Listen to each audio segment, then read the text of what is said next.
दोस्तों, मेरा नाम राकेश और आप देख रहे हैं खूनी हॉरर 444।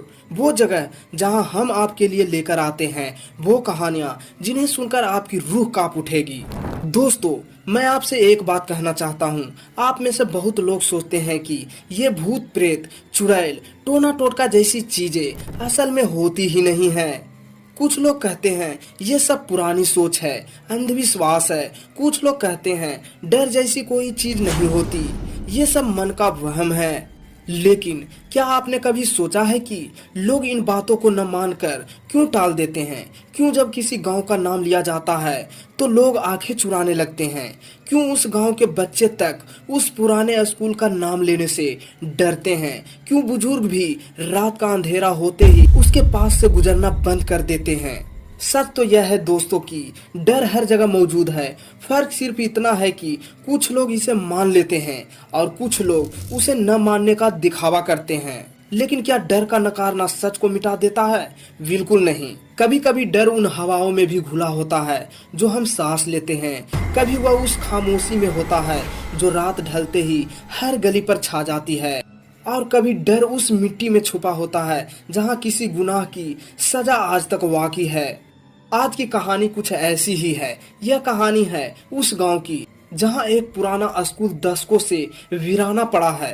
कहते हैं उस स्कूल की टूटी दीवारें अब भी रात में फुसफुसाती है। उसके खाली कमरों से बच्चों की हंसी सुनाई देती है और उसके आंगन में कदम रखते ही ऐसा लगता है जैसे किसी अदृश्य नजर ने आपको पकड़ लिया हो। दोस्तों, मैं आपको बता दूं, यह कहानी सिर्फ डरावनी नहीं है। यह कहानी उस चुप्पी की है जो पूरी पीढ़ियों तक किसी गांव पर छाई रही। यह कहानी उस अपराध की है जिसे लोग छुपाना चाहते थे, लेकिन अपराध चाहे कितना भी पुराना क्यों न हो, अपनी कीमत जरूर मांगता है।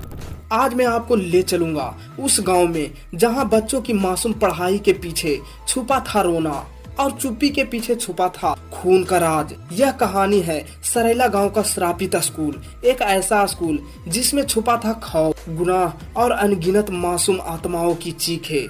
तो दोस्तों, चलिए कहानी की ओर बढ़ते हैं।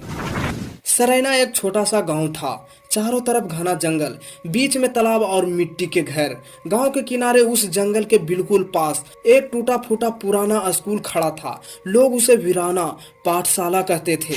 वह स्कूल सदियों पुराना था। गांव के बुजुर्ग कहते थे कि उस स्कूल में एक समय बच्चों की चीखें गूंजी थी और उसके बाद से वहां कोई पढ़ाई नहीं हुई। दीवारों पर काई जम चुकी थी, छत टूटी थी और खिड़कियों से अजीब सांसों की सरसराहट सुनाई देती थी। गांव के लोग कहते थे उस जगह मत जाओ, वहां आत्माएं बसती है। लेकिन एक दिन सरकार से आवेदन आया कि उस स्कूल को फिर से चालू किया जाए। गांव में नए 5 टीचर आए। उनमें से हेडमास्टर थे रामू सर, बाकी 4 थे ओमकार, विकास, राज और सुरेश सर। पहली मीटिंग में ही गांव के बुजुर्गों ने उन्हें समझाया, बेटा इस जगह को मत छेड़ो, यह श्रापित जमीन है, यहाँ पढ़ाई नहीं हो सकती। तुम चाहे जितना बना लो, लेकिन आत्माएं इसे कभी नहीं पूरा होने देगी। रामू हेडमास्टर गहरी सांस ली और कहा, गांव के बच्चों का भविष्य अंधविश्वास से बड़ा है। चाहे जो हो, यह स्कूल दोबारा बनेगा और इसमें पढ़ाई भी होगी। ओमकार सर ने बोला, हम आए हैं तो ये पूरा करके ही रहेंगे।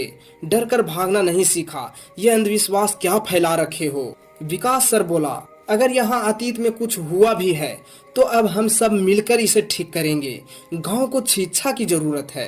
राज सर ने भी बोला, गांव वाले डरते हैं लेकिन डर से भागकर कुछ हासिल नहीं होता। हमें उन्हें दिखाना होगा कि यह स्कूल फिर से चलेगा। सुरेश ने सिर हिलाते हुए कहा, हाँ, जो होना है यही होगा, लेकिन हमें यह काम पूरा करना है। पांचों ने मिलकर गांव वालों को मनाया और काम शुरू कर दिया। मजदूर बुलाए गए।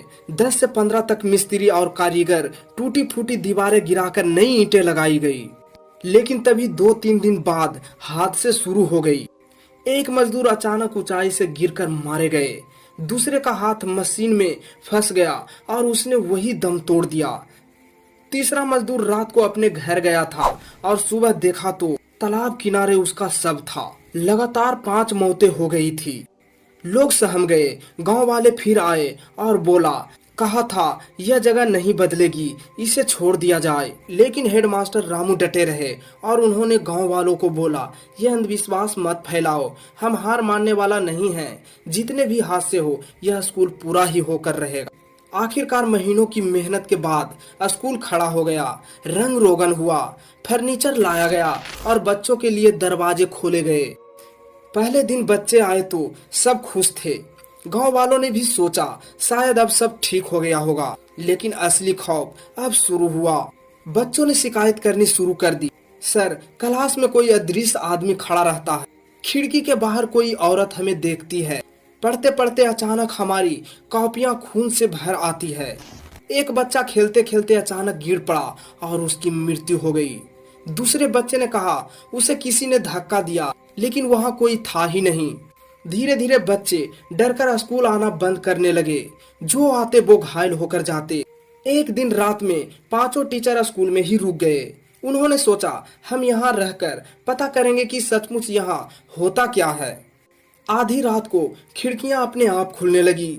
दीवारों पर बच्चों के खून से लिखे नाम उभरने लगे। तालाब की ओर से बच्चों की हंसी और औरत के रोने की आवाज आने लगी। ओमकार सर कांपते हुए बोला, रामू सर, ये सब सच है। विकास सर चिल्लाकर बोला, भगवान के लिए यहाँ से चलो। लेकिन दरवाजे अपने आप बंद हो गए। चारों तरफ अंधेरा और चीखें गूंजने लगी। सुबह जब गांव वाले पहुंचे तो स्कूल खाली था।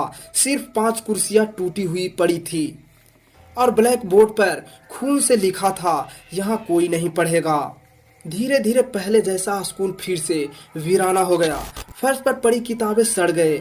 गांव वाले अब उस ओर नजर तक नहीं डालते।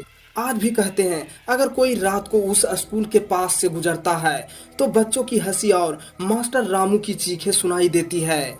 और दीवारों पर अब भी लिखा है, शिक्षा नहीं श्राप मिलेगा यहाँ।